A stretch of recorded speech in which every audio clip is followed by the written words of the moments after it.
Donc, merci d'être venu à cette nouvelle conférence de Côte d'Armor. Donc, pour aujourd'hui, sur les objets connectés, que Gaël de S2I va nous présenter. Avant de commencer, quelques petits messages à faire passer. Donc, tout d'abord, on a la matrice de Saint-Brieuc qui nous a demandé de faire passer un message concernant son hackathon du mois de décembre. Donc, le hackathon va être du 12 au 14 décembre, donc dans des locaux à Saint-Brieuc. On ne sait pas encore c'est lesquels, mais ce n'est pas les leurs de base. Et cette année, le hackathon va être autour de l'open data et notamment du portail Datarmor, qui est un portail qui agrège vraiment de données locales sur justement tout le département. Donc, il faut s'inscrire au préalable, vu que le nombre de places est limité. Et pour l'instant, les lots à gagner sont annoncés, pas tous, et on sait que là, on a entre autres 5 imprimantes 3D à gagner. Donc, ce serait à raison d'une imprimante 3D par membre de l'équipe qui gagne le hackathon.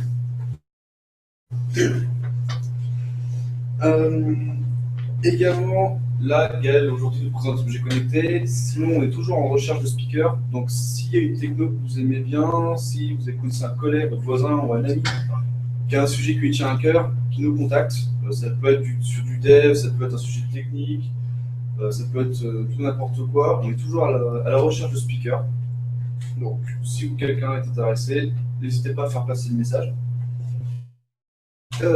Également, on a toujours les cotisations mises en place. Car là, à la fin de chaque conf, on a des pizzas, des petits trucs comme ça. Donc, on demande une cotisation de 10 €. C'est pas grand chose, mais nous, ça nous aide beaucoup. Donc, si vous voulez être membre de l'asso, venez à une conférence ou transmettez un chèque. C'est juste pour que ce soit plus sympa à la fin des conférences. Autre petite chose, Apizzi est en recherche de stagiaires pour bosser sur des technos du WebRTC. Donc, si jamais des personnes qui sont intéressées, vous pouvez nous contacter. On a la personne de chez eux à contacter. Et dernière petite chose, prochaine soirée, Côte d'Armor, donc c'est le 16 décembre, et c'est autour d'OpenSCAD, donc une soirée qui va être faite en partenariat avec les gens de la Fab Lab. Donc OpenSCAD, ce sera langage de programmation pour faire de la conception 3D et pour justement bosser ensuite avec les imprimantes. Donc voilà. Pour le message, ce sera tout, et maintenant je vais laisser la parole à Gaël. Merci.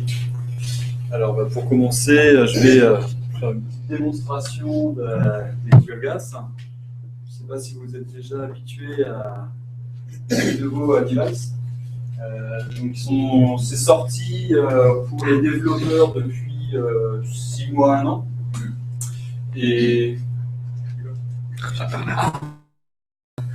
là, je suis dedans. Voilà. En même temps, tu filmes l'écran, tu filmes. Les deux. Donc je me mets ici par rapport à l'écran. Donc voilà, donc c'est sorti depuis 6 mois, 1 an. Donc pour l'instant, ça reste encore de l'ordre de l'expérimental chez Google. D'ailleurs, il y a eu pas mal d'annonces ces derniers temps, comme quoi les Google Glass ne sont pas une réussite exceptionnelle. Et ils ont un petit peu de mal en fait, à savoir comment commercialiser cet appareil. Donc bon, enfin, il y a eu beaucoup de buzz autour de ça et je vais vous faire une petite présentation. Alors, une petite application qu'on a développée au sein de S2I Rennes. Donc pour l'instant, cette application a été réalisée sur les smartphones. Donc ça permet de faire de la navigation indoor, géolocalisée. Et donc là, on a commencé un portage sur les Google Glass. Donc, on utilise normalement Vuforia pour faire de la reconnaissance d'image, pour pouvoir se localiser à un bureau de S2I, et ensuite on va aller jusqu'à un autre bureau. Là, pour l'instant, on n'a pas encore mis Vuforia, on a juste mis un module de détection de QR code. Donc, je vais vous montrer. Donc là, on voit le scanner de QR code qui apparaît à l'écran.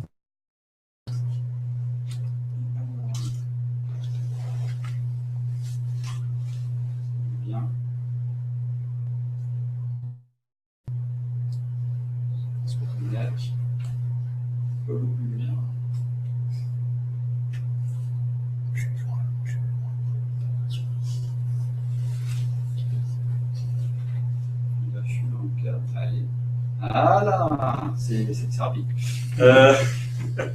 Et donc là, on voit ceux qui travaillent dans le bureau avec le projet et le client. Donc voilà, donc pour l'instant, l'application est totalement opérationnelle sur smartphone. Donc là, on commence à faire des essais, des expérimentations avec les Google Glass pour voir ce qu'on peut faire avec ce type d'appareil. Donc voilà, donc ça, c'est un exemple de ce qu'on peut faire avec ces nouveaux devices qui viennent d'apparaître. Et maintenant, je vais vous présenter un panorama global des objets connectés avec les différentes catégories qui existent. Alors, hop, je vais éteindre ça. Ça chauffe énormément. Ça. Et je vais mettre. Ça se met tout seul. Ça se met tout seul.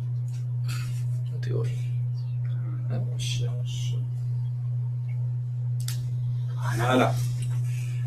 Là, c'est la présentation. Donc, je vais vous parler de la vie connectée. Donc, maintenant, on a changé on va dire, de paradigme. Donc, on était dans une vie où on avait notre ordinateur, Internet, et petit à petit, on a commencé à intégrer sur nous des nouveaux objets qui nous permettent d'être complètement connectés. Et ces objets se diffusent de plus en plus dans la société. Et donc c'est intéressant de voir à quel point ils se diffusent et comment ils vont changer notre façon de vivre et les nouveaux marchés que tout cela ouvre. Donc d'abord, je vais commencer par vous présenter le marché d'objets connectés d'aujourd'hui. Ensuite, les usages que l'on en fait maintenant et ceux qui sont prévus dans le futur. Donc le futur, il est limite immédiat, ça va très vite dans ce domaine-là. Donc parfois, on a l'impression qu'on rejoint la science-fiction, tellement ça va vite, déjà avec les Google Glass. Ensuite, je vais vous faire une description des principales technologies, des grands socles technologiques. Donc j'imagine que vous les connaissez à peu près tous, mais ça fait pas de mal de les rappeler. Je vais faire un focus sur la maison intelligente, parce qu'aujourd'hui, je travaille chez un client et nous développons ce qu'on appelle une smart home, une maison intelligente, avec plein de nouveaux services qui utilisent des objets connectés. Donc, tout d'abord, un petit comique assez drôle, où maintenant les machines deviennent... Et si elles veulent, voilà, elles peuvent dire maintenant je te suis plus, et les gens commencent à perdre le contrôle sur leur propre machine. On ne sait pas trop comment elles décident, voilà, quel est l'enchaînement des décisions dans les machines. Donc là, par exemple, la cafetière l'a enlevé de ses followers sur Twitter. Donc le marché, donc on va commencer par définition. Donc, tout d'abord, je voudrais distinguer deux grands concepts dont on entend beaucoup parler en ce moment. Tout d'abord, c'est l'Internet des objets. Donc l'Internet des objets, c'est un réseau de réseaux qui va utiliser des systèmes d'identification pour être capable de localiser des entités numériques et pouvoir les distinguer précisément. Donc on va numérique, donc ça peut être un assistant virtuel, ou ça va être un objet physique qui va avoir une surcouche numérique qui va permettre de le contrôler. Donc par exemple, vous allez avoir, ça va être, on va dire, la partie applicative des objets. Et donc, à partir de ce réseau de réseaux qui est capable d'identifier des entités numériques, des objets physiques, nous allons pouvoir récupérer, stocker, transférer et traiter des données afin de faire communiquer tous ces objets-là entre eux et d'apporter des nouveaux services. Donc voilà, donc l'Internet des objets, c'est vraiment le socle, on va dire hardware, et puis aussi software, qui nous permet de brancher des objets connectés dessus, qui vont permettre ensuite de faire communiquer ces différents objets. Voilà, donc les objets connectés vont s'appuyer sur le réseau numérique, en particulier ce qu'on appelle l'Internet des objets. Ils vont ensuite partager les données. Donc, en gros, ce sont souvent des capteurs. Donc, des capteurs, ça va être un contacteur de porte qui va permettre de savoir si la porte est ouverte ou fermée. Ça va être un flux vidéo qui vient d'une caméra. Ça va être une ampoule. Donc, on va pouvoir déjà capter son environnement, mais on va aussi pouvoir le contrôler. Donc, voilà. Donc, toutes ces données-là vont transiter sur l'intérieur des objets et elles se trouvent dans un environnement plus ou moins étendu. Donc, ça peut être de l'ordre de l'intranet, ça peut être de l'ordre de la maison, si on est dans le smart home, ou ça peut être de l'ordre du monde entier, si on a par exemple une flotte de bateaux que l'on veut suivre en temps réel.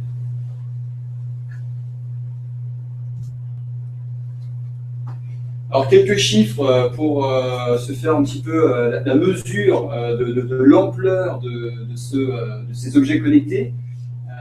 Donc, tout d'abord, en 2009, Gartner avait recensé environ 2,5 milliards d'objets. Et d'après les dernières prévisions, en fonction de ce qui se passe actuellement, du taux de diffusion, ils estiment à 30 milliards d'objets connectés, qui auront une adresse IP en 2020. Et ça va représenter un marché de 1900 milliards de dollars. Donc c'est absolument énorme.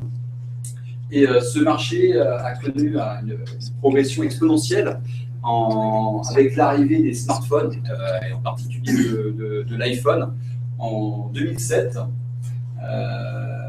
Parce qu'au départ, on va voir juste un peu après,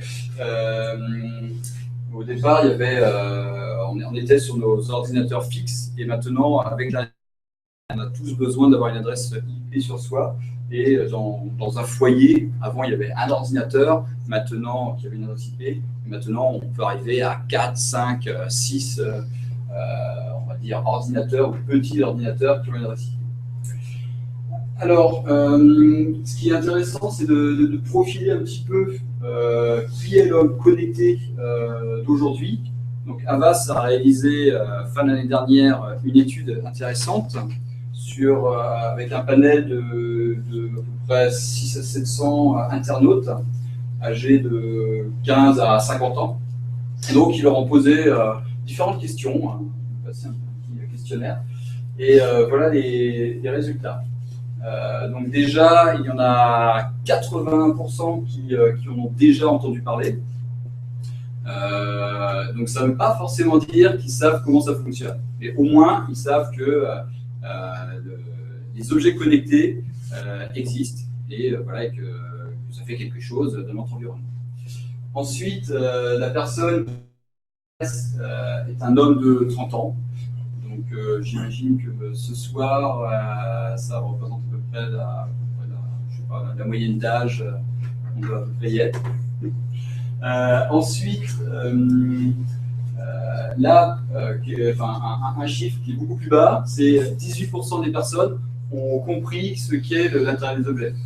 Voilà, que c'est le socle sur lequel les objets connectés vont pouvoir communiquer. Donc, pour l'instant, ce n'est pas quelque chose qui a réussi à passer à travers les médias et à se faire vraiment connaître. Mais ça prend son temps, ça demande de la pédagogie. Mais je pense que ce taux va aller en s'augmentant.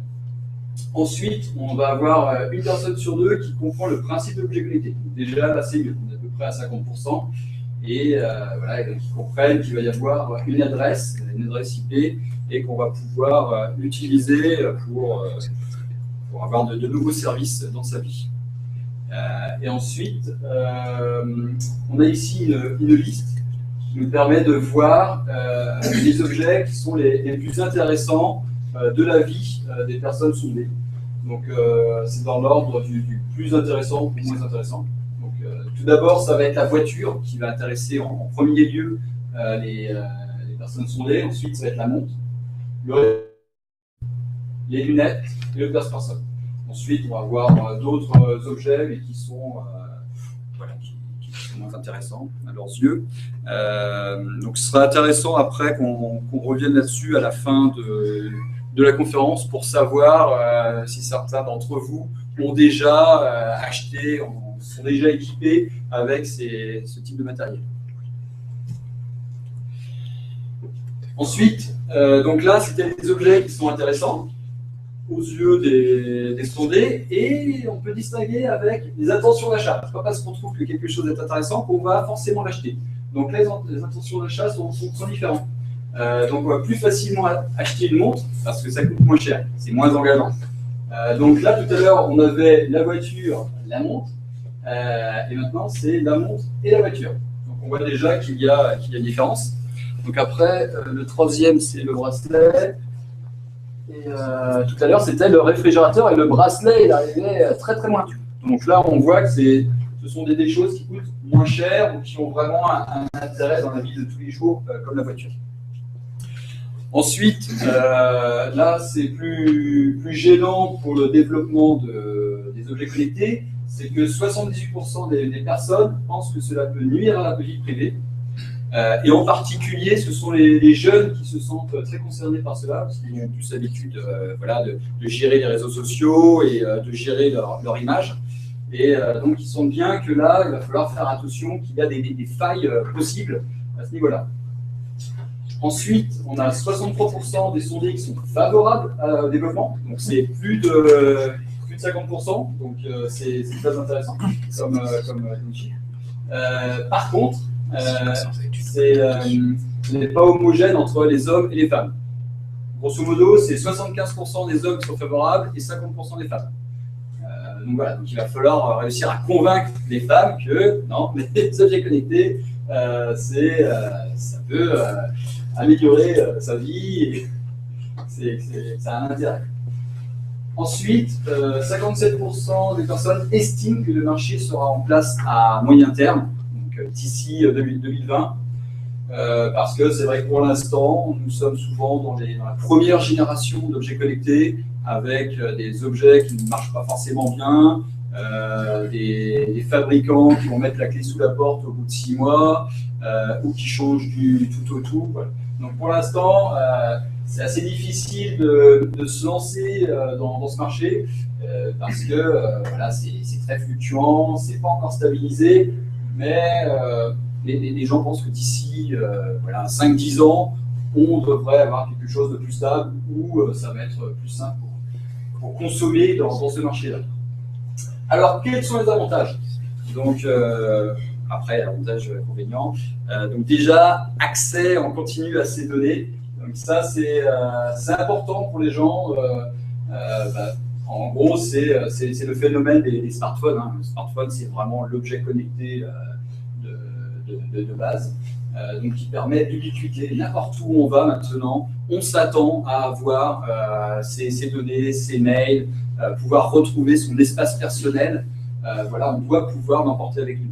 Et donc, c'est maintenant d'autant plus vrai avec ce qu'on appelle les wearable devices, donc ces nouveaux appareils que l'on porte sur soi, où on va pouvoir comme ça porter n'importe où ce que l'on est, son identité numérique. Ensuite, il y a l'amélioration et la facilitation de son quotidien. Donc, on va essayer d'être plus productif, d'être plus fort, d'être meilleur, d'automatiser certaines choses. Et ensuite, avec les objets connectés, on va aussi prendre part au progrès. On va essayer d'améliorer l'humanité à son échelle.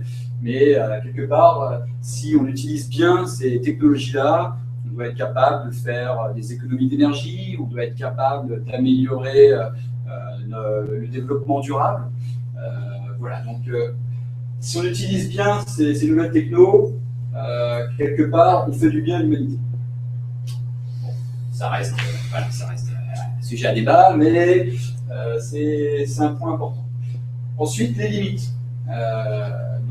Voilà, vu que nous sommes dans la première génération d'objets connectés, là, il y a beaucoup de fabricants qui essayent différents types d'objets. Donc, il y a beaucoup de ces objets-là qui sont perçus comme des gadgets, où en gros, ah ouais, ça a l'air bien, ce petit bracelet pour faire du footing et m'améliorer ma condition physique, je l'achète.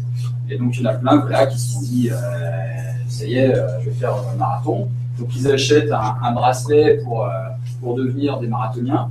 Sauf qu'au bout d'un mois, ils se rendent compte que non, en fait, le marathon, c'est pas pour eux. Et alors ils prennent leur bracelet et ils le mettent dans le fond d'un tiroir. Donc c'est souvent sur les objets connectés, ne sont pas juste des objets, c'est très engageant. Ça implique de changer pas mal de choses sur ses habitudes, sur son comportement. Voilà, donc, et certains ne sont pas prêts à faire cet effort-là, à faire ce passage-là. Ensuite, c'est également compliqué à utiliser. Donc pour l'instant, voilà, il y a peut-être un travail d'ergonomie et de design encore à effectuer un peu plus loin pour essayer d'avoir les objets connectés à la Apple, où tout est simple, tout est facile, tout est beau. Pour l'instant, on n'y est pas encore. Souvent, il y a beaucoup d'objets connectés qui sont un peu moches, qui sont un peu gros, qui ne sont pas très faciles d'accès, qui ne sont pas très lisibles. Voilà, donc ça aussi, normalement, d'ici 2020, j'espère, ce sera réglé. Nous aurons des choses très simples, très belles et qui seront utiles. Donc là, nous voyons avec ce graphique l'évolution entre les choses connectées et les humains. Et donc, nous voyons qu'en 2008, il y a eu plus de choses connectées que d'êtres humains. Et là, maintenant, donc ça, c'est pas donné une source de Gartner, mais ils estiment, c'est tout ce qui est connecté en général. Et donc là, en 2020, pour eux, ça va être 50 milliards de choses connectées pour 7 milliards et demi de personnes dans le monde. Donc voilà, donc, on se rend compte qu'il y aura 3 fois plus de choses connectées que de personnes sur Terre. Donc on va vraiment être submergé par ces objets connectés, on va être submergé par cette information. Et donc c'est important d'être capable de contrôler tout ça dès aujourd'hui et voilà, de ne pas se faire voilà, malmener par ces données, par ces objets connectés, et de garder le contrôle, garder la maîtrise de ce que nous sommes en train de produire, de ce que nous sommes en train de mettre en place. Donc là, c'est Monsieur Homo politicus.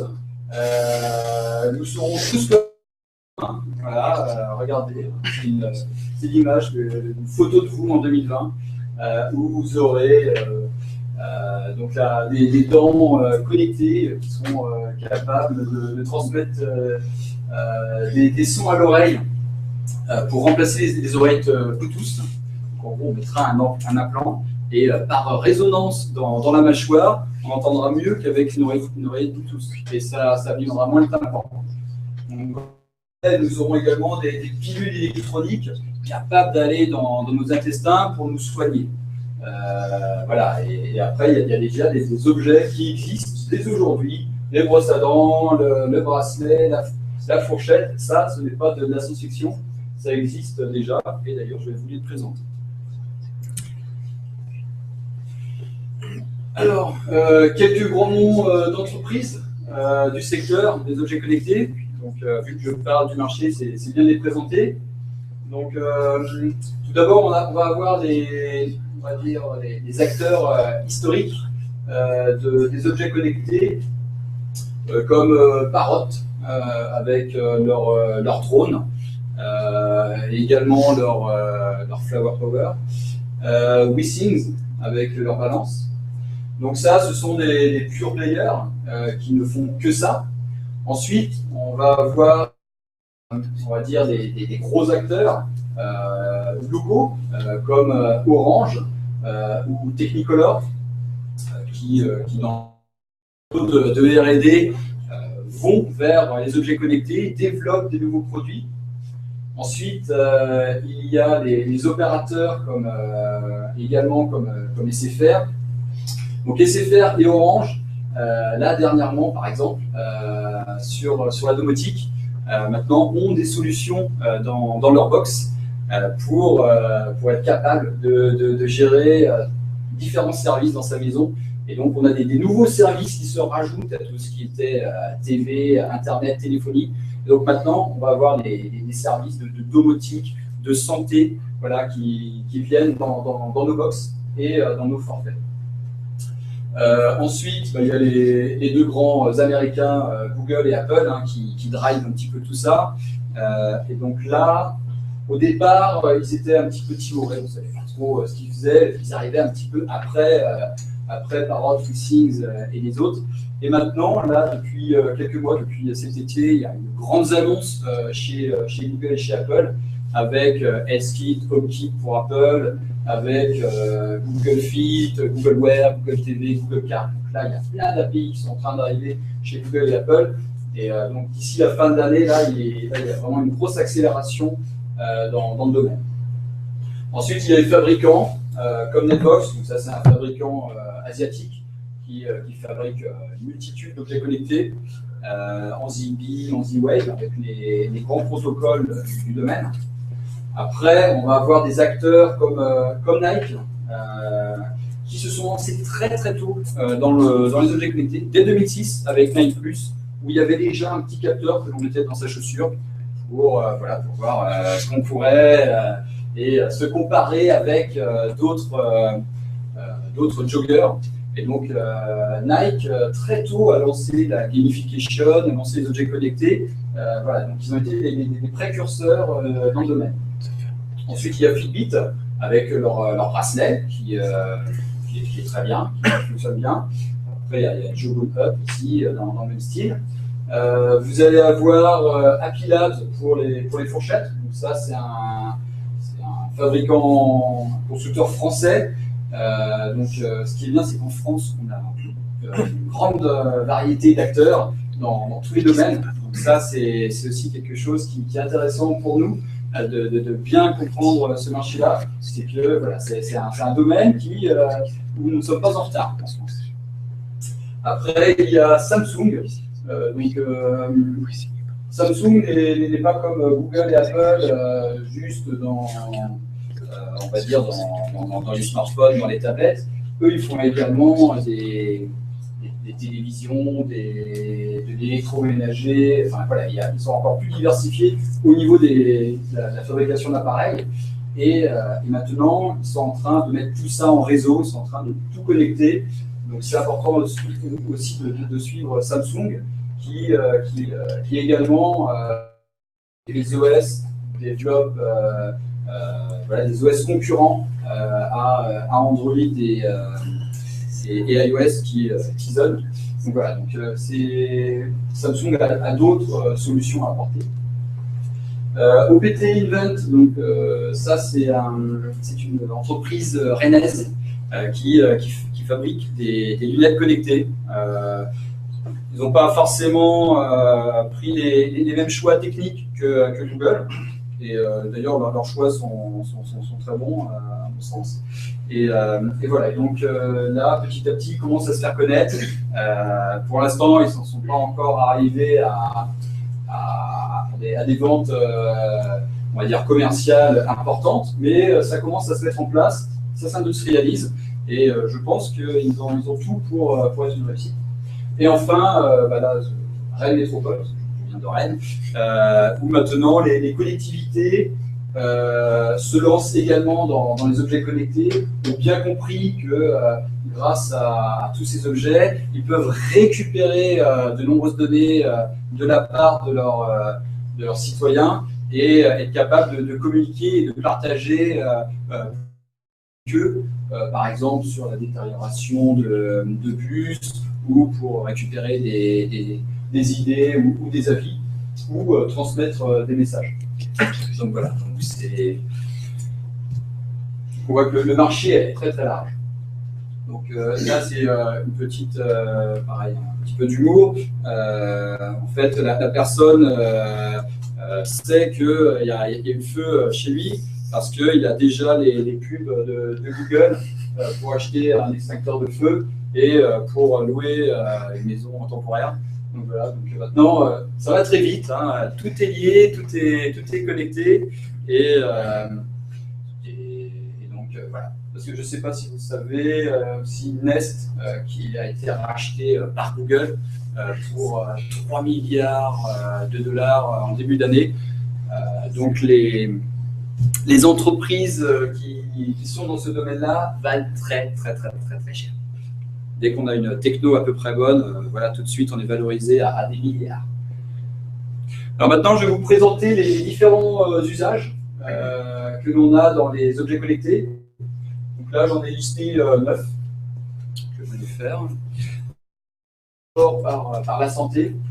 Donc voilà, donc avant, quand on avait des soucis de santé, on sentait que notre corps n'allait pas très bien. On avait de la fièvre, donc on avait juste le thermomètre, on avait une petite toux. Bon, il faut que j'aille voir le médecin. Maintenant, on a beaucoup plus de capteurs. On est capable d'avoir son rythme cardiaque, son pouls. Si on est asthmatique, on est capable de savoir voilà, sa respiration. Donc on a beaucoup plus de données. Et maintenant, le médecin est beaucoup moins central, on va dire, dans la gestion de la santé d'une personne. Maintenant, le médecin va devenir consommateur des données transmises par le patient. Voilà, donc on a une prise de contrôle sur sa santé. Et d'ailleurs, il y a aussi des dossiers médicaux numériques qui se mettent également en place, où on va pouvoir voir l'historique de ces maladies. Et donc, on pourra combiner ça avec son poids. Voilà. Donc, maintenant, la santé est également en train d'être révolutionnée par l'arrivée des objets connectés. Je vais vous maintenant, je vais toujours prendre le même modèle. D'abord, je vous fais une petite présentation, ensuite je montre les objets connectés du domaine et ensuite les applications. Donc là, on va avoir, par exemple, pour les bébés, un nounours qui va être accepté plus facilement par le bébé. Et dans ce nounours, on va avoir une multitude de capteurs qui vont truffer de capteurs avec des détections de contact, un thermomètre, un microphone, voilà, donc plein de choses qui permettent d'avoir l'état de santé de son bébé quand il est dans son berceau. Et après, avec une application, on va être capable de voir si tout se passe bien ou pas. Après, il faut éviter de rentrer dans la phobie, dans la parano. Mais pour les bébés qui ont des soucis de santé, ça a un véritable intérêt. Alors là, on a ce qu'on appelle un détecteur de chute. Donc ça, c'est un bracelet. Et ce détecteur de chute va se mettre au poignet d'une personne âgée.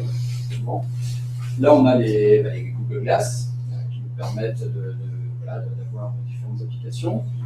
Ceci est un bouton d'alerte. Donc, ça se met comme ça en collier. Et donc, si on a un souci, on appuie sur le bouton pour alerter une personne, un contact pour des cas d'urgence. Et enfin, on a la pilule connectée qui permet d'investiguer dans le corps d'une personne pour avoir un diagnostic de ce qui se passe à l'intérieur. Et donc, à partir de ces objets connectés, on va avoir des applications. Donc, souvent, ce sont des applications smartphone ou tablettes qui vont nous permettre donc, de pouvoir s'assurer de la bonne santé de son bébé. Et donc, on va avoir une sorte de store, plein de nouveaux services disponibles pour notre enfant. Là, nous pouvons voir des applications avancées des Google Glass. Donc, ça va beaucoup plus loin que ce que je vous ai montré avec Navy. Là, ça va être dans le domaine de la santé, où on va voir l'électrocardiogramme du malade. On va être capable de communiquer, de rentrer en visioconférence avec le médecin. Donc là, ils sont dans l'ambulance, ils sont vraiment en situation d'urgence. Donc là, on va communiquer avec le médecin de la personne pour connaître le bon traitement à appliquer, éviter de lui donner quelque chose qui pourrait être potentiellement dangereux pour sa vie, qui est allergique par exemple. Et ici, donc là, c'est par exemple une opération où on va pouvoir envoyer ces images à distance, par exemple à un grand spécialiste qui habite à l'autre bout de la Terre, et il va nous dire au fur et à mesure comment pratiquer l'opération en temps réel. Et ici, donc ça c'est pour le maintien de personnes à domicile.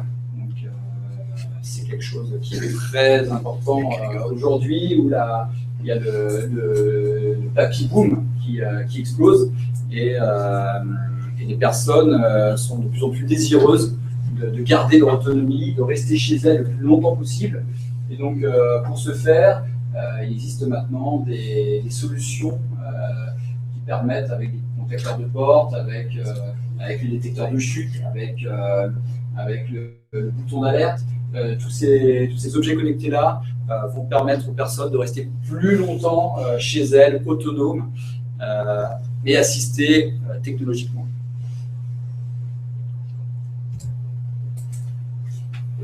Voici le workflow typique d'un système de santé.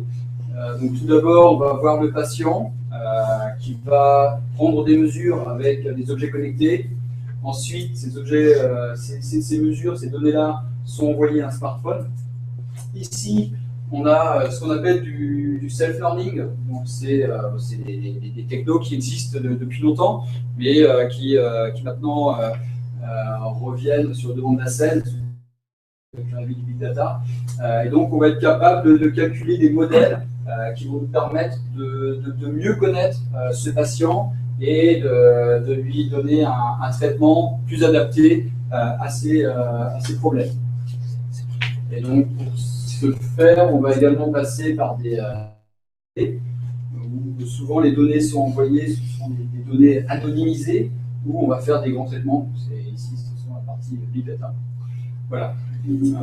Et après, on peut également avoir des experts qui vont être capables de donner leur avis, parce que voilà, on va avoir deux visions des choses, une vision big data vraiment du quantitatif, mais dans le quantitatif, on n'a pas forcément toutes les réponses, et souvent il faut aussi passer par l'expertise d'un médecin pour avoir du qualitatif.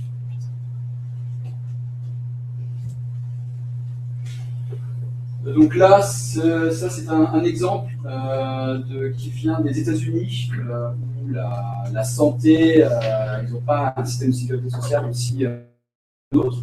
Et donc eux, voilà, ils réfléchissent déjà à des systèmes numériques pour faciliter la santé numérique. Donc on va avoir les différents acteurs. La communauté de e-santé, où tout à gauche, on va avoir les individus, et à droite, ce sont les professionnels du monde de la santé. Et donc, les individus, ils vont avoir accès à un portail de consommateurs pour avoir accès, par exemple, à leur dossier médical. Et ce portail-là va accéder à d'autres types de services qui sont mis voilà, en accès aux différents types d'acteurs de la santé. Voilà. Donc il y a les services online qui vont être accessibles à presque tout le monde, et il va y avoir des services un peu plus accès plus limité.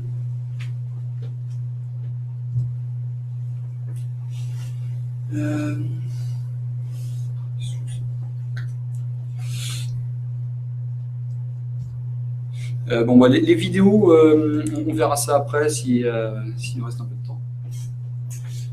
Donc voilà, là je vous ai présenté la santé. Donc la santé, c'est maintenant on va être capable de se soigner, et le médecin est un acteur moins important. Mais pour éviter de tomber malade, c'est bien aussi de pratiquer régulièrement du sport. De faire ce qu'on appelle du fitness pour rester en forme. Et donc voilà, donc là il y a une explosion d'objets connectés dans ce domaine qui sont arrivés. Donc ici on voit par exemple avec des Google Glass un système où on va courir avec ça, ce ne sont pas des vraies personnes, ça va être des fantômes qui montrent en fait nos courses. Voilà comment on courait auparavant. On va avoir les calories qui ont été brûlées depuis le début de la course, le rythme, le temps passé, voilà, avec une position sur une course, par exemple une position sur tous ceux qui ont fait cette course-là depuis 10 ans. Voilà, donc maintenant on peut s'amuser, on peut imaginer plein de compétitions différentes avec plein de données affichées. Donc pour réaliser ces objets dans le domaine du bien-être, tout d'abord il y a le Best Person de WeSings qui va d'avoir l'historique de toutes vos prises de poids.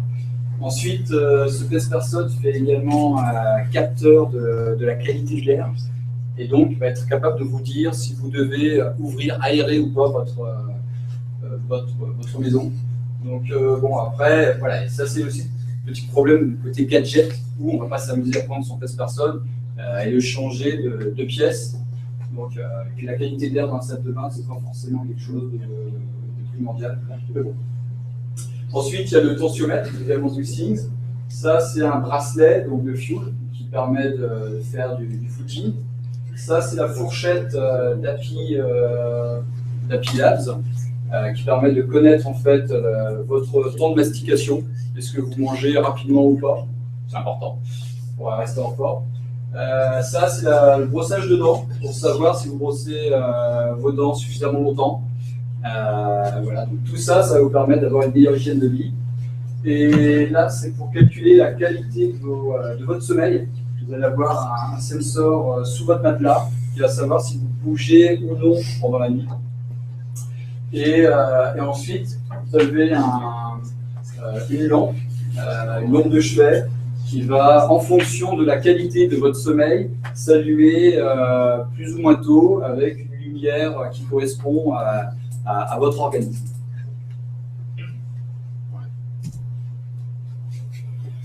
Donc avec tout ça, toujours pareil, vous allez avoir plein d'applications mobiles qui vont vous permettre d'avoir plein de diagrammes, des historiques, et vous allez pouvoir améliorer votre bien-être en continu. Alors comment c'est architecturé ces applis-là? Donc là, on va avoir par exemple Fitbit, WeSings, voilà, qui sont deux constructeurs, deux fabricants d'objets connectés, de bracelets, de balances, de montres. Et elles mettent en fait en accès une API. Donc, souvent, vous allez vous connecter, vous allez avoir des autorisations avec du OAuth. Vous allez avoir un petit peu de sécurité qui permet d'éviter de se faire pirater ces données personnelles. Donc après, il va y avoir une notion de session. Vous n'allez pas, voilà, quand vous vous connectez, vous avez sur une session donnée. Après, quand vous arrêtez, il faut recommencer. Et voilà, il faut se réidentifier. Donc voilà. Donc une fois que vous êtes connecté sur ces API-là, vous allez pouvoir accéder à toutes vos données, souvent par du JSON ou du XML. Et vous allez pouvoir faire un pré-traitement dans vos propres bases de fitness, par exemple en agrégeant les données qui proviennent de Fitbit et de WeSings. Et ensuite, vous allez faire vos propres traitements, vos propres services avec votre UI pour, par exemple, afficher vos données et vos nouveaux services sur smartphone, tablette, desktop. Voilà. Donc après, on peut également imaginer rendre cette base-là, également devenir nous-mêmes un propre tierce partie où on va proposer en open data les données avec les nouvelles données que nous aurons déduites à partir des autres données. Donc voilà, donc on peut augmenter, améliorer les données en rajoutant nos propres services par-dessus. Donc là, c'est une vidéo sur WeSings. Ensuite, la domotique. Donc la domotique, c'est la domotique au sens classique du terme. C'est-à-dire, on va chercher à automatiser certaines tâches dans la maison pour améliorer le confort de son habitat.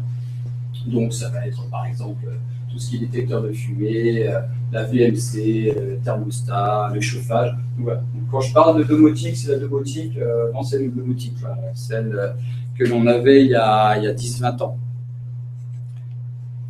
Donc, c'est une réunion d'électronique, d'informatique, de télécom. Et donc, qu'est-ce qu'on va faire maintenant en domotique? On va avoir nos prises électriques commandées.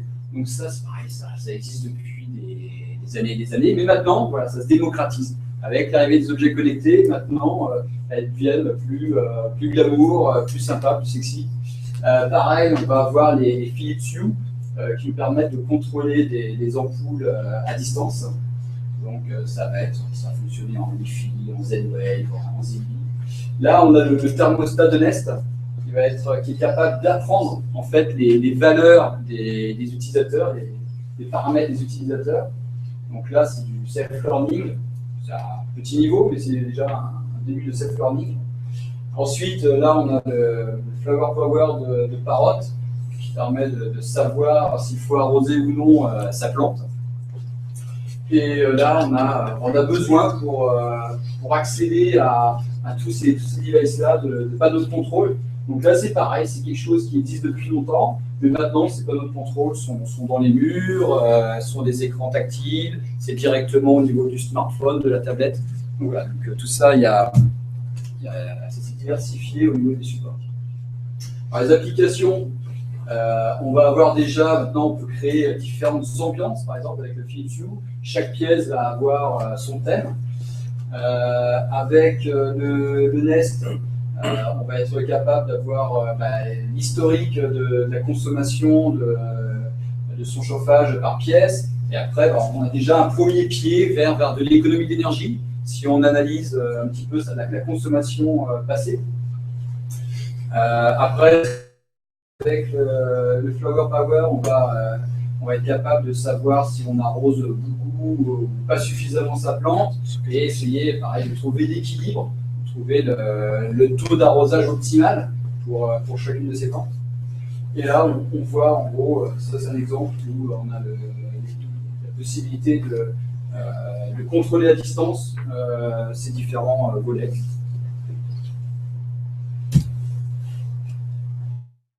Donc ça, c'est l'architecture classique qui existe depuis très longtemps. C'est sur du KNX avec un bus qui permet de faire circuler des données.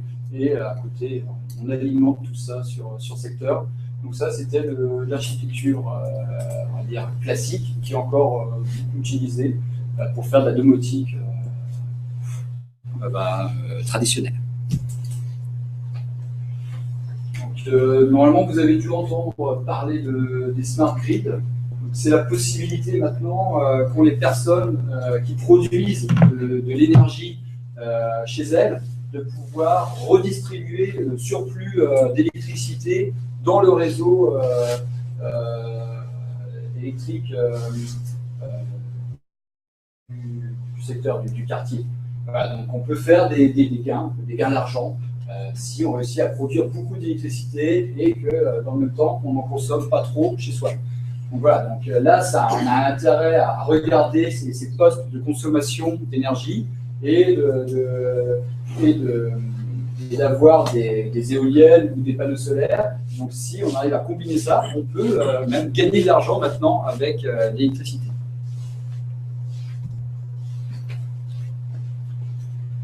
Ça, c'est une petite vidéo sur la domotique. On va passer. Alors après, donc là, on était à la domotique. Si on passe à l'échelle supérieure, à l'échelle des grands bâtiments, on passe de la domotique à l'imotique.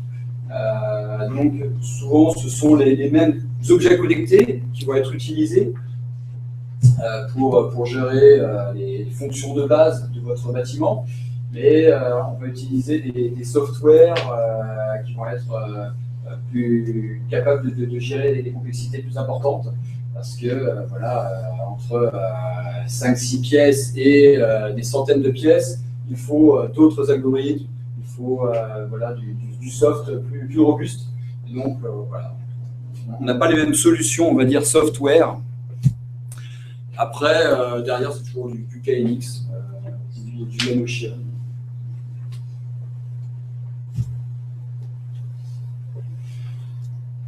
Donc maintenant, je reviens dans la maison et je vais rentrer dans la cuisine et dans l'arrière-cuisine, dans la salle de bain, pour vous présenter les appareils électroménagers dits intelligents qui sont capables de se connecter au réseau en Wi-Fi, en Ethernet, et de communiquer des données et de proposer de nouveaux services. Donc, tout d'abord, on va voir Samsung propose beaucoup beaucoup d'appareils d'électroménager intelligents. Il y a LG aussi, Whirlpool. Donc les grands acteurs de ce marché-là s'y mettent. C'est Samsung qui avait de l'avance, mais maintenant tout le monde rattrape son retard et ils s'alignent les uns avec les autres. Donc là, on va voir le lave-linge, donc le réfrigérateur, le lave-vaisselle, le robot aspirateur, la cocotte minute. Même la cocotte minute maintenant devient intelligente. Donc c'est vraiment tout devient intelligent. Son four. Donc là, on voit en gros les illuminateurs communs, ça va être le petit écran qui apparaît sur chacun de ces appareils. Et par exemple, on va pouvoir combiner le réfrigérateur avec le four, où on va regarder les aliments que l'on a dans son réfrigérateur et directement lancer le programme pour cuire sa pizza sur son four. Voilà, c'est révolutionnaire. Pareil, on va pouvoir scanner l'intérieur, le contenu de son réfrigérateur pour préparer sa liste de courses. Par exemple, si on voit qu'il nous manque du fromage, eh bien, l'application sur son smartphone du drive, Carrefour Drive, très bien, directement, ça va rajouter +1 sur le gruyère et après, on lance la commande quand on a besoin. Donc c'est génial. On se tourne les pouces et tout est fait automatiquement à la maison. Voilà, et puis on a également, après, comme d'habitude, des historiques pour voir un petit peu sa consommation, la consommation aussi d'électricité de chaque appareil. Et on peut aussi également, pour certains appareils, pas tous, par exemple le four, il ne va pas y avoir de possibilité de le contrôler à distance, pour des raisons de sécurité. Parce que voilà, si jamais on lance une cuisson, on a un embouteillage, ça peut mettre le feu à la maison, donc on va éviter ça. Mais après, ça c'est moins grave si c'est un lave-linge par exemple, on peut lancer à distance.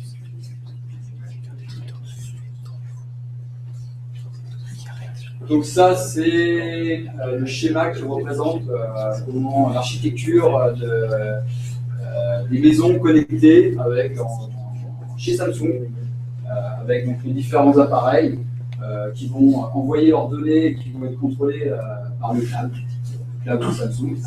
Et on va pouvoir contrôler et visualiser les données de sa maison à partir de sa tablette, de son Samsung Gear, la montre connectée de Samsung, de son smartphone et même de sa Smart TV. Voilà. Donc, l'écosystème global de Samsung est cohérent et que tout est interconnecté et tout peut se contrôler avec différents supports.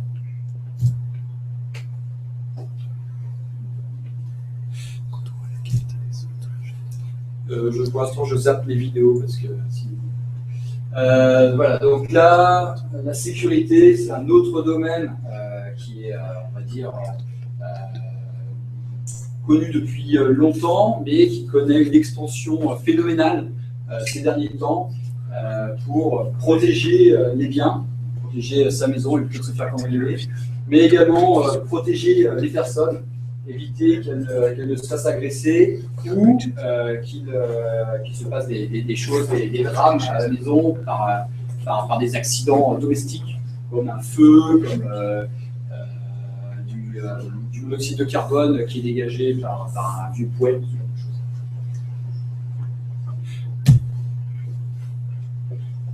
Alors maintenant, on va voir des serrures type Terminator, magnifique, donc avec un superbe taquet or.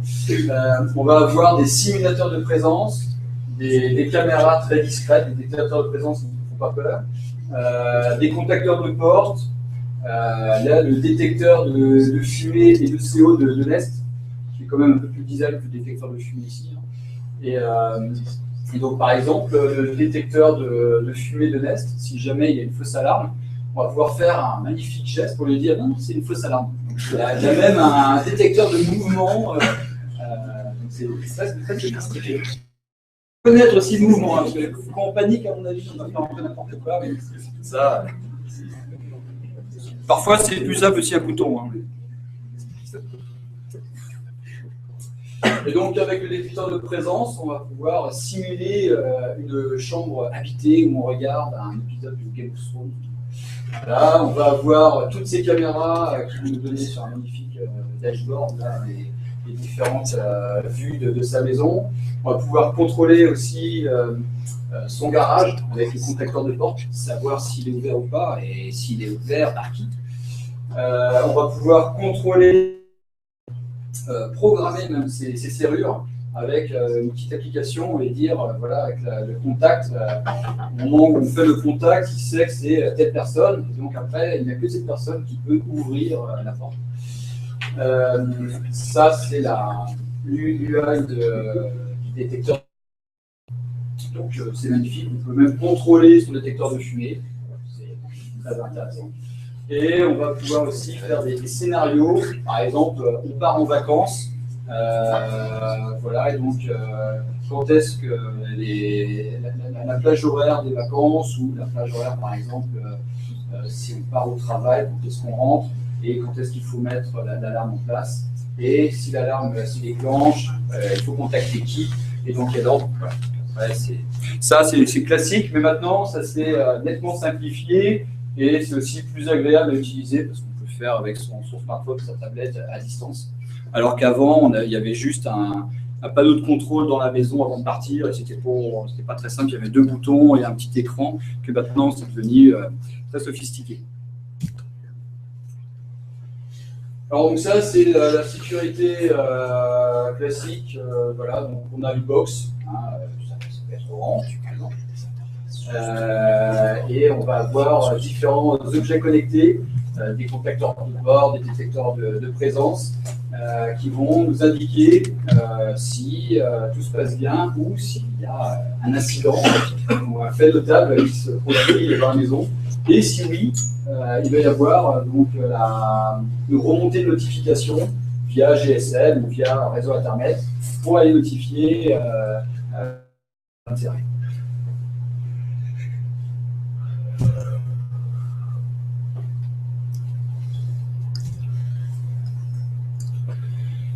Donc maintenant on passe au ludique.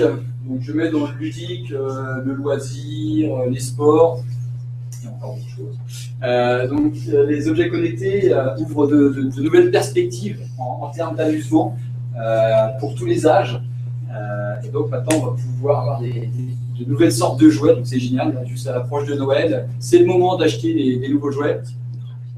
Et donc voilà, je vais vous montrer un petit peu ce qui devrait apparaître au pied de votre sapin dans un mois.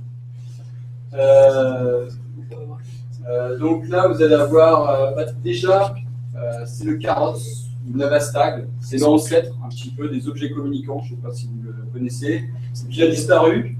Maintenant, il a été remplacé par Mother, la personne qui gère Sensei. Je ne sais pas si vous connaissez.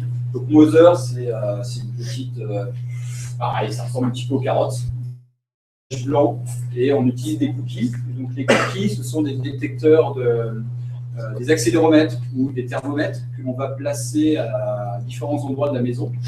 Et par exemple, si on les place sur ces cookies sur ces portes, on va pouvoir avoir un système de sécurité où on va pouvoir savoir si quelqu'un a ouvert la porte ou non, et être notifié, par exemple, quand on est au travail, que quelqu'un a ouvert la porte.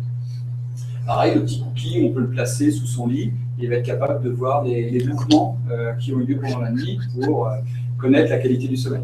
Donc voilà, donc avec donc la personne qui est derrière le Navastag, voilà, il est encore plus loin dans les objets connectés. Donc au départ, il était dans les objets communicants, maintenant il est dans les objets connectés avec le côté versatile et le côté où on offre une multitude de services avec des objets multifonctions.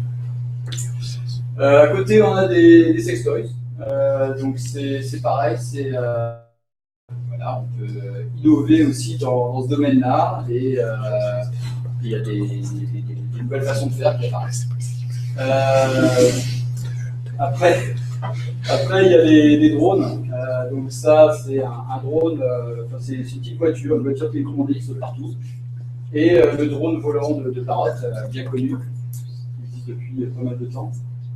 On a des télés connectées. Oui, les télés connectées, c'est pareil, maintenant on les connaît. à la maison. Mais est-ce qu'on les utilise vraiment en tant qu'objet connecté? Ça reste aussi une question à se poser. Des enceintes, des systèmes pour faire du multi-room et faire du streaming audio en Bluetooth ou en Wi-Fi. Et donc pouvoir mettre ces enceintes, ces appareils audio partout dans la maison pour contrôler très facilement on va dire, l'ambiance musicale dans chaque pièce. Ceci, c'est le Smart Bike de Samsung. Donc c'est génial. Maintenant, on un rétroviseur. Donc il y a une caméra à l'arrière. On met son smartphone devant sur le guidon et on peut voir ce qui se passe derrière. En plus, il y a aussi un GPS qui permet de savoir où on est et de plus facilement en fait, avoir l'historique des différents parcours qu'on a eu avec son neveu. Ceux-ci sont des petites balles, babales pour faire mumuse avec son chacha. Voilà, et donc on peut contrôler sa babale pour faire courir son chacha. Et là, c'est la raquette de Nadal pour jouer comme Nadal, où on va être capable de connaître la vitesse, le mouvement, l'impact, tout ce qui se passe quand on joue au tennis. Ça, c'est Babolat qui a fait cette magnifique raquette. Voilà, donc après, ça, c'est tout le côté applicatif. Voilà, vous voyez un petit peu comment on utilise tous ces objets-là. Voilà, sauf que c'est ça, etc. Le produit, j'ai un peu peur. Comment c'est l'utilisation? Vu la tranche du produit, ça a l'air spécial. Ouais. Bon, après, on va regarder des avis sur Amazon. Ça va être intéressant. Voilà, donc là, c'est un petit peu l'architecture on va dire, de ce qui se faisait dans le multi-room classique, pas très glamour. Moins glamour que ce que je vous ai montré tout à l'heure. Donc ça, c'est plus si on a un do-it-yourself, on a envie de monter chez soi un petit peu avec les fréquences, quel matos, voilà, les protocoles, ce qu'on va utiliser. Maintenant, souvent, on a du tout en un, où on a un fabricant qui a déjà tout le plateau et qui va juste installer. Donc voilà, après, ça dépend d'où vous placez, dans quel camp vous vous placez.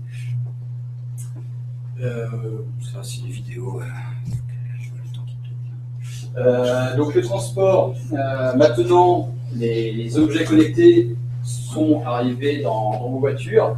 Donc là, il faut bien distinguer les voitures connectées des voitures autonomes.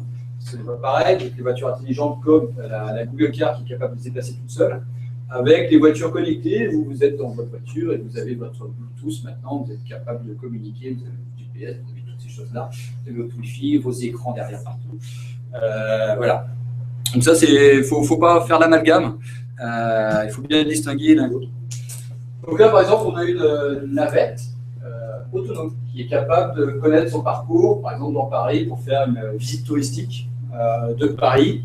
Voilà, donc il y a accès de fonctionnalités à vous montrer dans votre navette, et puis ça parcourt, il n'y a pas de conducteur.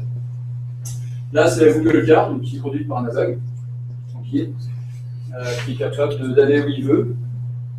Et ici, on a un prototype de véhicule autonome et connecté, donc, qui fait les deux.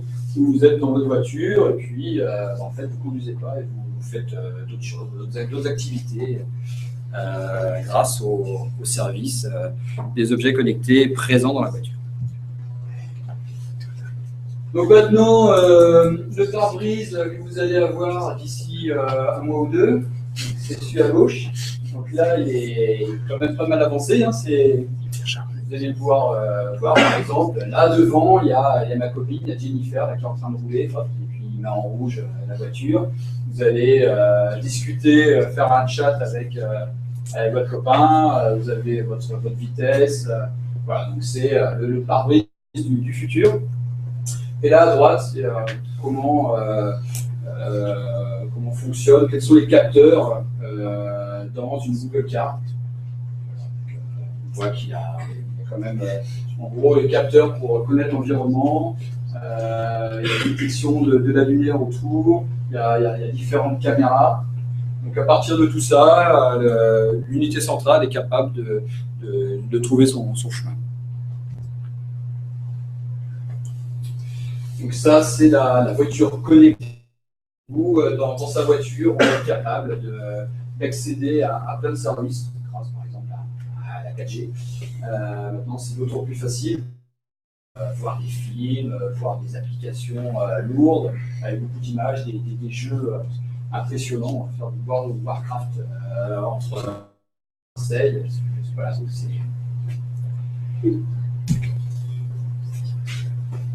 ça, c'est une vidéo où la voiture se gare toute seule. Mais il rentre dans le parking, il va se garer tout seul. Voilà, donc on a commencé par l'être humain, ensuite j'ai discuté de la santé, je suis rentré dans la maison, je discuté un petit peu de tout ce qu'il y a, des nouveaux appareils dans la maison, des nouveaux sports, des nouvelles pratiques de loisirs, et donc voilà, ça, on rajoute des couches, et maintenant on est sorti aussi de la maison avec la voiture, avec le transport, et donc si on met tout ça bout à bout, on arrive à la collectivité. Tout à l'heure, je parlais de la métropole de Rennes. Et donc, la collectivité, maintenant, on va pouvoir bénéficier de tous ces services qui arrivent dans les maisons. On va pouvoir connecter les maisons entre elles. On va pouvoir utiliser ces voitures connectées entre elles pour apporter des services pour améliorer la sécurité des piétons, des voitures, pour optimiser les flux, par exemple des bus, ou éviter des bouchons en faisant des signalisations, passer plutôt par là ou par là, pour essayer de fluidifier. On va pouvoir faire des économies d'énergie sur les immeubles, pour voir là où il y a des consommations trop importantes, et voilà, rediriger l'électricité avec le smart grid par exemple. Donc maintenant, au niveau des collectivités, il y a plein de services aussi qui bénéficient justement de tous les services qui sont en dessous, les couches inférieures, que l'on peut modéliser comme ceci. Voilà, où on commence d'abord par les smart buildings et les smart homes. Et donc après, on va utiliser le smart grid, les véhicules électriques. Ça va nous donner les smart cities et les green cities. Et ensuite, on va rajouter toute une partie open data où on va pouvoir accéder aux différentes données qui circulent dans ces villes-là. Et donc là, on aboutit aux villes numériques. Et donc, on a plusieurs leviers pour les contrôler. Donc maintenant, de nouveaux services municipaux vont apparaître dans les villes pour les rendre plus performantes et plus vivables. Pour l'instant, ce n'est pas encore le cas. Les services numériques sont balbutiants dans les grandes collectivités, mais ça commence à arriver où il y a de l'argent. Donc, par exemple, là, c'est une vidéo de Barcelone. Après, j'ai envie de vous parler aussi d'une grande tendance actuelle, qui est le Quantified Self. Donc là, on a Robert, là, à gauche, qui est capable de se quantifier sur tout ce qu'il fait, toutes ses activités du jour, les haltères, le poids, le nombre de pas. Voilà, donc il est content, il a plein de données sur lui. Bon, après, qu'est-ce qu'il va en faire, quoi. Là, il faut être capable d'avoir une démarche d'auto-amélioration, une démarche réflexive pour essayer à partir de corriger, d'essayer de s'auto-coacher pour se dire, voilà, en me donnant tel objectif, je sais que dans un mois, je devrais être capable de soulever 5 kg de fonte, dans 2 mois, 6 kg de fonte, et d'ici l'été, je devrais être capable d'avoir perdu 10 kg. Donc voilà, il y a tout un effort à faire. C'est bien beau d'avoir toutes ces données-là, on est capable, voilà, de savoir comment dans tout ça, mais après, ça demande quand même personne de faire un effort, et parfois les personnes ne sont pas capables. Donc maintenant, il y a aussi des coachs qui commencent à arriver. On va avoir des sites, il y a plein d'applications qui, justement, à partir de toutes ces données récupérées, vont aider les personnes, les assister dans le numérique. Donc à côté, on a, je ne sais pas si vous êtes allé voir Interstellar, donc ça, c'est un peu de trou noir. On aspire tout, il y a plus. Donc voilà, donc ça c'est le monde numérique, on aspire toutes les données de la personne, voilà, et ça gonfle. On connaît plein de choses, mais après maintenant, maîtriser toute cette complexité, comprendre comment fonctionne ce trou noir et avoir les outils et rentrer dedans, quoi.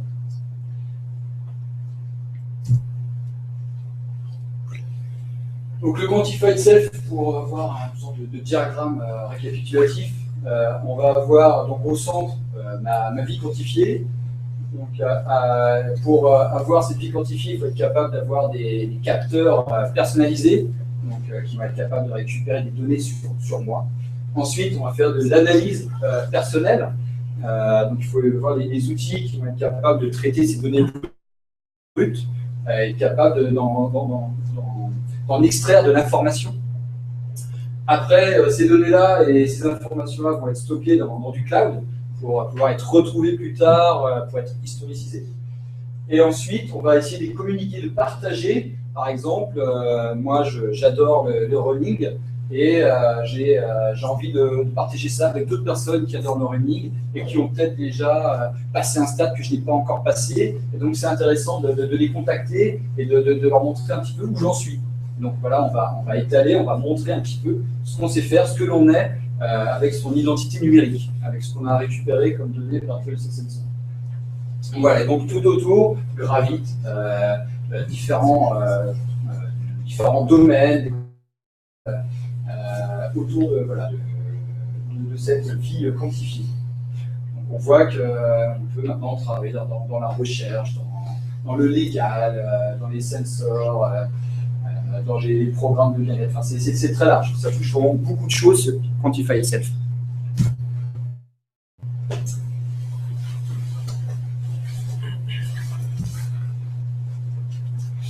En fait, il y a quelque chose qui est assez fréquent dans le Quantified Self, c'est le meetup, justement, ce côté où on va partager avec d'autres personnes sur les forums pour expliquer un petit peu ce que l'on fait exactement. Donc voilà, donc en gros, il y a trois grandes questions quand on fait du Quantified Self. C'est déjà pour savoir où l'on va, pour maîtriser un petit peu ce que l'on fait, c'est se poser ces questions-là. Que mesurez-vous? Qu'est-ce que vous mesurez? Par exemple, ici, je mets l'exemple du poids. Voilà, donc j'ai un problème de poids, je veux mesurer le poids. Ensuite, comment je le mesure? Donc il faut avoir les bons capteurs. Donc là, par exemple, avec la balance WeSings, je vais être capable de mesurer. Je vais avoir l'application, je vais avoir l'API WeSings qui me permet d'aller récupérer ces données-là si je veux faire ma petite application. Voilà, pour je sais pas, faire mon propre coach. Et ensuite, qu'avez-vous appris? Est-ce que en fait, cette mesure du poids avec WeSings vous a permis de vous améliorer concrètement? Et donc là, par exemple, le monsieur qui petit à petit passe de ventripotent à musculeux. Voilà. Donc, d'ailleurs, ce qui est notable, des WeSings, dans 75% des cas, perdre du poids au bout de 3 mois. C'est avéré, ça fonctionne. Après, il faut aussi que l'objectif soit perdre du poids, parce que pour certains, ils cherchent à en gagner. La plupart du temps, c'est perdre du poids. Alors, donc c'est bien beau. Donc là, je vous ai fait le panorama de tous ces objets connectés, de ce que l'on en fait, des différents services disponibles. Donc maintenant, il y a des enjeux derrière tout ça. Hein. C'est pas anodin sur votre vie, sur la société entière. Et donc, il faut se poser les bonnes questions. Donc déjà, à qui appartiennent les données stockées? Est-ce que vous pouvez avoir accès à ces données-là librement? Est-ce que vous pouvez interdire le fabricant de réutiliser ces données-là à des fins commerciales? Voilà, donc ça, c'est peut-être une question à se poser avant d'acheter le matériel d'un fabricant en particulier. Ensuite, est-ce que les assureurs d'entreprise ne vont pas détourner l'emploi de ces technologies-là? Par exemple, il y a des assureurs, je crois que c'est... je ne vais pas dire de bêtises. En gros, c'est si on utilise du matériel de Quantified Self, on va avoir une ristourne sur ces factures d'assurance. Ça commence à se mettre en place. Il y a des entreprises comme Yahoo qui demandent en fait aux personnes, aux employés de porter des objets connectés pour faire du Quantified Self. et Yahoo a accès aux données là pour savoir s'ils font suffisamment de sport. Voilà, donc ils fliquent l'état de santé de leurs employés. Donc, voilà, il y a des entreprises qui font ça. Donc là, on voit déjà des dérives, qui détournent un petit peu l'emploi normal de ces technologies. Est-ce qu'il ne va pas y avoir des nouvelles obsessions, des nouvelles addictions qui vont apparaître avec ces objets connectés? On va vouloir à tout prix être plus performant que son voisin ou à tout prix s'améliorer tout le temps. À un moment donné, il faut se donner un objectif et une fois qu'on l'a atteint, eh ben, on essaie de stabiliser, on essaie de s'équilibrer et pas de toujours s'améliorer. Sens infini, c'est pas possible. Est-ce qu'il ne va pas y avoir également une fracture numérique qui va s'accentuer entre les générations, entre les jeunes et les anciens, entre les riches et les pauvres, ceux qui ont accès aux objets connectés, ceux qui n'en ont pas accès? Et est-ce que cette tendance va dans le sens de la soutenabilité des produits matériels qui sont polluants, avec du plastique, avec des métaux lourds? Comment on va recycler tout ça? Est-ce qu'on a déjà prévu tout un cycle pour remettre dans la production les appareils qui ont été jetés, les appareils visuels? Après, il faut aussi se poser la question, peut-on concrètement améliorer sa vie avec les objets connectés et le quantified self? Est-ce que c'est vraiment bien pour une personne de mieux courir? Voilà, est-ce qu'il va être plus en confiance une fois son objectif atteint? Est-ce qu'il ne va pas avoir un sentiment de manque une fois qu'il aura atteint son objectif? Voilà, donc après, il y a peut-être certaines personnalités, ça va correspondre à ce qu'ils cherchent, et à d'autres, non. Et donc après, vous posez la question, vous en pensez quoi de l'objet connecté? Est-ce que vous êtes pour? Est-ce que vous y êtes déjà engagé? Est-ce que vous êtes contre? Voilà. Donc je ne sais pas, donc, parce que ma présentation en fait peut durer 1h30, j'ai encore pas mal de slides derrière, on peut s'arrêter là et discuter de ça. Je commence un petit peu en retard. C'est comme vous voulez. Sur les questions. On peut passer aux questions. Enfin, je ne sais pas si vous avez encore un petit peu de temps. Oui, j'aurais une question. Quand on regarde par exemple la presse, les journaux télévisés et ainsi de suite, parfois il y a une question simple qui vient, c'est qui contrôle l'information? Et effectivement, certains disent c'est le système humain. Mais là, pour les objets connectés, on arrive à quelle conclusion? Pour l'instant, et petit à petit, on commence avec des protocoles comme IFTT, ILSIS, ZenSat, à enchaîner en service où, par exemple, si on a telle donnée qui arrive dans la base WeSings, alors j'ai une notification Twitter qui enchaîne. Donc petit à petit, on commence avec les outils, à mettre en place, on va dire, les tuyaux qui vont nous donner cette possibilité de contrôler l'information. On va pouvoir peut-être mettre quelques capteurs, quelques sondes, mais en gros, bientôt, les données vont devenir autonomes, indépendantes, et ça va avoir un effet boule de neige, quoi. C'est une petite donnée qui va partir, et puis ça va s'installer, ça va se diffuser, ça va se déployer, ça va prendre de l'ampleur. C'est non linéaire. Voilà. Donc pour l'instant, on contrôle encore parce que c'est un objet connecté, on a l'API, et voilà, pour l'instant, on en est à ce stade-là. Mais petit à petit, on va commencer à tout interconnecter, à tout mettre bout à bout. Et quand on arrivera à un tel système, là, ce sera très difficile de contrôler. Ça vient. Moi, je voudrais ton avis. Tu parlais de 30 milliards d'objets connectés, je crois, en 2020. Et le truc, c'est que pour ces 30 milliards, il faudrait l'IPv6. Parce que je crois qu'en France, on doit être à 4% en IPv6, et dans le monde, on doit dépasser les choses comme ça. Et est-ce que tu crois que d'ici, pour avoir ce cap 2020, est-ce que tu crois que les réseaux vont pouvoir soutenir la progression d'un tel nombre d'objets connectés? Ça, je pense qu'ils feront tous les opérateurs feront l'effort nécessaire pour mettre en place.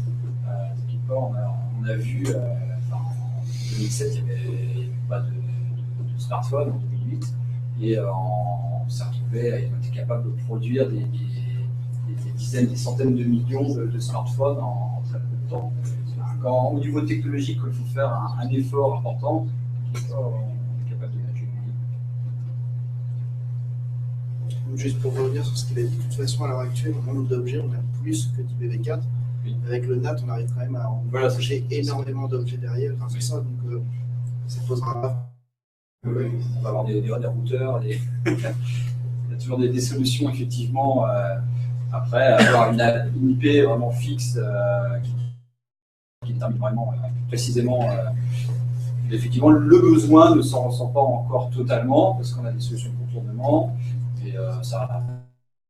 Bon, enfin, on disait ça il y a fait 5 pour être mis en place dans. Non, mais le NAT, on disait ça il y a 5 ans et ça a permis aux gens de ne pas bouger. Oui, voilà. Donc, il ne faut quand même pas retourner le vrai problème. Le vrai problème, il faut il pas se existe. satisfaire de ça. C'est vrai que. NATing n'est pas une solution.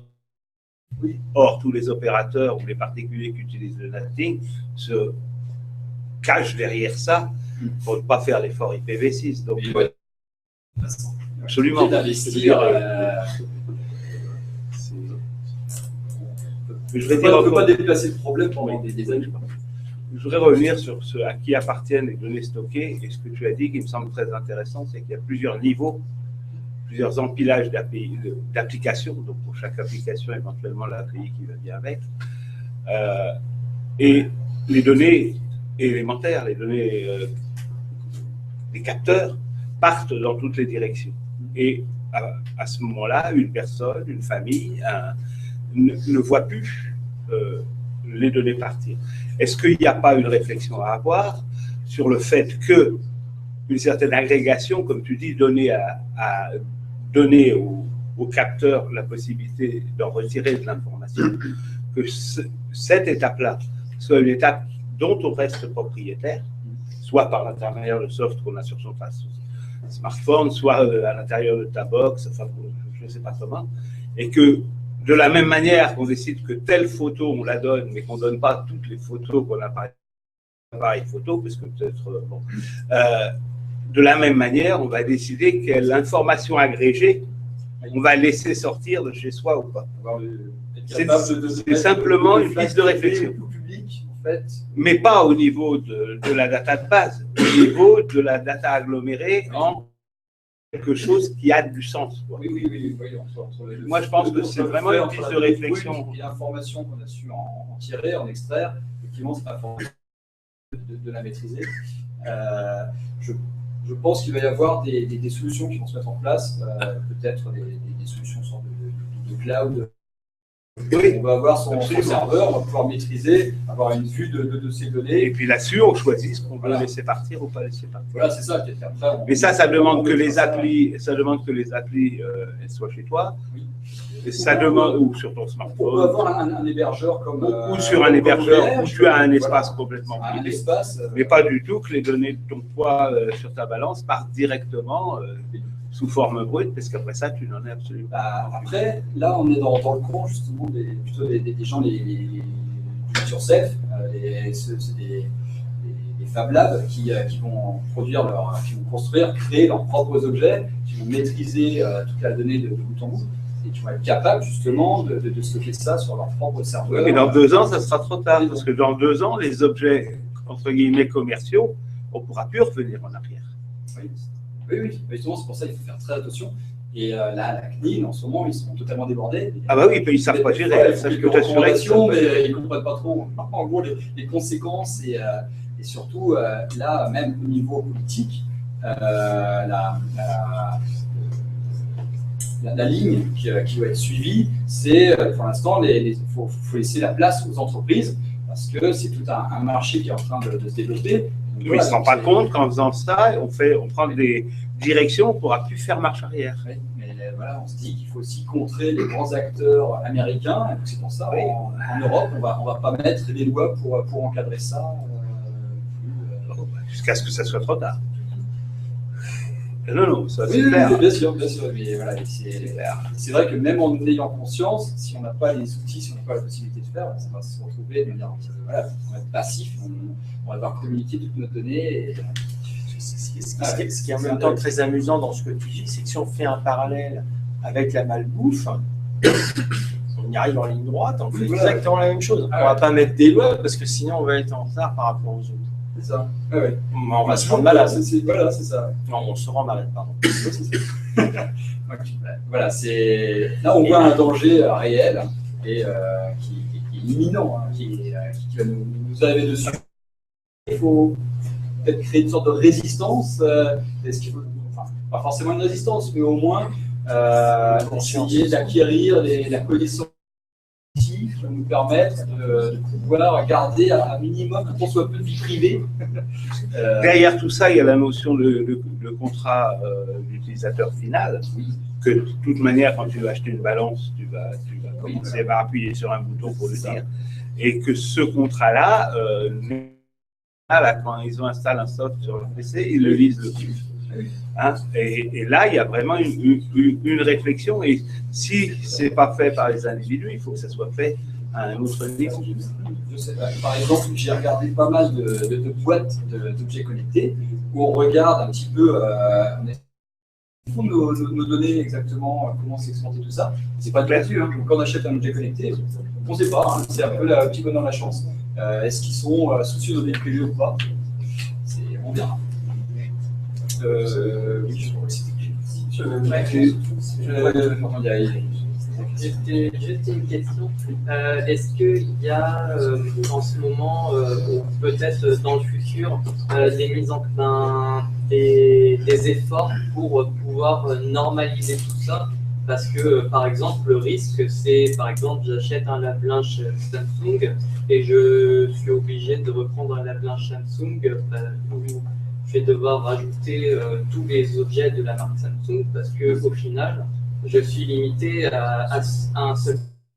Est-ce qu'il y a des efforts pour normaliser tout ça afin que, par exemple, je puisse acheter d'entreprises différentes tout en ayant une certaine compatibilité? Ou c'est pas le cas? Ça dépend des domaines. Certains domaines, on va dire dans le multimédia par exemple, on va voir dans le multimédia et dans l'électroménager, on va voir un consortium Holcim qui commence à apparaître, qui commence à récupérer pas mal d'acteurs.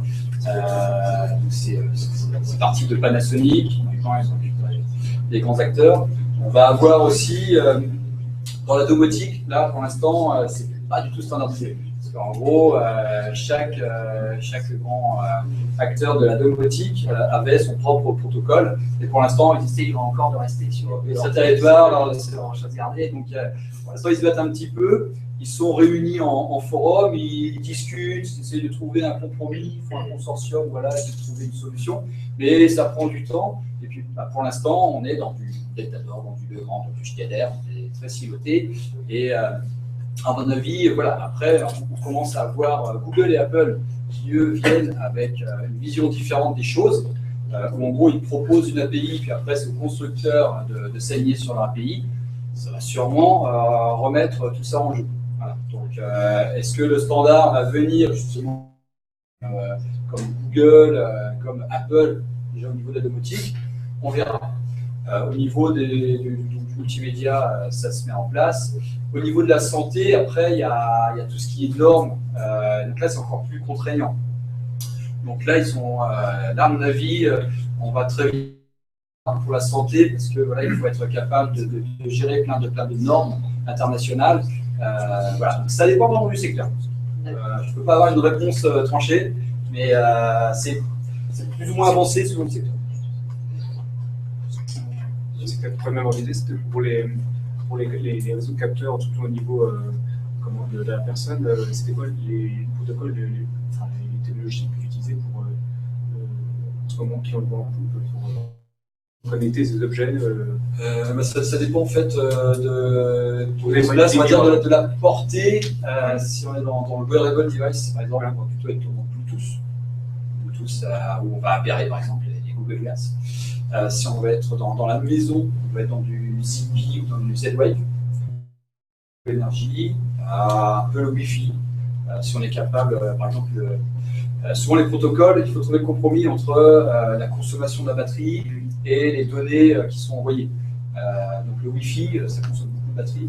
Donc quand on fait du Wi-Fi, il faut souvent brancher ces unités sur le secteur, ce qui est difficile, par exemple, pour les contacteurs de porte. Donc là, on va plutôt utiliser du Zigbee ou du Z-Wave qui envoie juste ce qu'il faut de données pour éviter que les batteries, voilà, ça tient 1 an, 2 ans, 3 ans avant de devoir changer la batterie. Donc voilà, donc après, ça dépend où on se situe. Après, il va y avoir du Sigfox, par exemple, si on essaye de couvrir sur des grandes régions, par exemple, pour essayer de localiser les différents camions d'une flotte de transport. Là, ça va être Sigfox qui a encore un LoRa, qui sont d'autres réseaux, d'autres protocoles, mais plus longue portée. Voilà. Ça dépend vraiment où on se situe, dans quelle ère, on va dire, on se situe, et on va dire plutôt Bluetooth pour tout ce qui est wearable, Zigbee, Z-Wave, plus low énergie pour le local, et Sigfox LoRa pour le large. Bien. Une dernière question, parce que maintenant les pizzas sont arrivées. Je vois une question là-bas, donc tu la poses, et ensuite on va pouvoir finir de discuter tranquillement de l'autre côté devant les pizzas et le coca. Je pensais juste à l'implication que pourraient avoir ces objets connectés à l'avenir. Par exemple, je pensais au domaine du transport. Est-ce que ça va avoir des implications importantes dans le domaine du transport, par exemple, parce qu'on pourrait se dire si les voitures peuvent se conduire tout seules, il n'y a plus besoin de conducteur. Oui. Après, là, ensuite on a abordé un petit peu ça avec la vie privée, c'est toujours le problème du légal. En gros, la technologie arrive avant le légal. Et donc, avec les voitures qui arrivent à conduire toutes seules, arrive la question de qui est responsable en cas d'accident. Est-ce que c'est le propriétaire de la voiture? Est-ce que c'est celui qui a développé, par exemple, l'application utilisée par la voiture Google? Ça pourrait être un éditeur de logiciel qui a fait l'application utilisée. Qui est coupable dans tout ça? Donc effectivement, ça change au niveau du code de la route, ça va changer au niveau des assurances, ça va changer aussi au niveau de la fluidité du trafic, ça va changer plein de choses. Ça va changer aussi, nous, en tant qu'on va plus avoir besoin de mettre un volant, on va pouvoir mettre que des sièges, donc on va pouvoir réaménager tout. Ça change tout le transport.